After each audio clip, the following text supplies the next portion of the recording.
comes together to support Nepal, so as Tzu Chi. In Malaysia, Tzu Chi volunteers in Batu Pahat organized a blessing ceremony at the local factory for Nepalese laborers to pray for their families and friends back home, while in Kuala Lumpur, volunteers young and old canvassed for donations inside a local mall. But first, let's turn our camera to the Philippines and see how local Filipinos, although not well off, were inspired to contribute their prayers and love for the Nepalese. Here in Manila, preparations for Tzu Chi's upcoming Buddha Day ceremony is now in full swing. Each time this year, local residents who were once victims of Typhoon Ketsana come together to immerse themselves in the Dharma and joy of Buddha Day. This year, residents are further extending their support to the thousands whose lives have been upended by the earthquake in Nepal. I am very happy that many of my fellow Buddha Day participants have found it in their hearts to donate to help the earthquake victims. Reminded of how her life had been torn apart in the aftermath of Typhoon Ketsana, Marianne can relate deeply to what the quake survivors are going through. The earthquake in Nepal reminded me of what we went through previously. Even though my contributions are limited, no matter the amount, I trust that it can still help them. Here at the Jingsi Hall, community residents are also responding to the call for help. I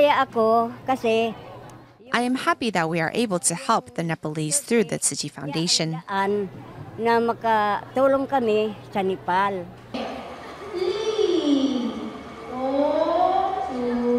Knowing how Tzu Chi volunteers have been caring for them unconditionally over the years, care recipients have come to learn that love is boundless and were inspired to help when they saw news of the devastation in Nepal. I made a donation because I have also received help from others in the past, so this time around it's my turn to help. Although they are unable to assist on the front lines, in their own way, these kind-hearted Filipinos are sending their love to the quake survivors. With donation boxes and posters in hand, volunteers in Kuala Lumpur take to the streets to canvass for donations to help Nepal's quake survivors. You are very good. I mean, your organization, you have this sort of humanitarian feeling to help people. More people should come and help with this campaign. With a donation box in hand, this young boy bows 90 degrees to all the passers-by. He is the son of volunteer Chen Yunxiang, who is here with the rest of his family. Last time I attended a donation drive with my son, and I shared some of the photos with my wife and daughter. They couldn't make it last time, but promised to attend the next event, so they are here with me today.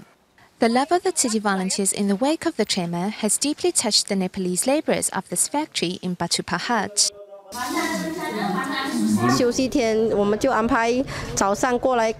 We arranged to come and visit on their day off. We showed them some videos and gave them a brief introduction to Tzu Chi. We wanted them to have a better understanding of Tzu Chi's efforts in Nepal. Apart from highlighting Tzu Chi's ongoing relief efforts in Nepal, volunteers also led the workers in a prayer for their country. It's horrifying. I called home when I learned about the earthquake. I told my family not to be afraid and to get to someplace safe, and that I will be praying for them. Despite the language barrier, the Nepalese pray sincerely in the hope that their fellow countrymen may soon walk away from the shadows of grief and despair.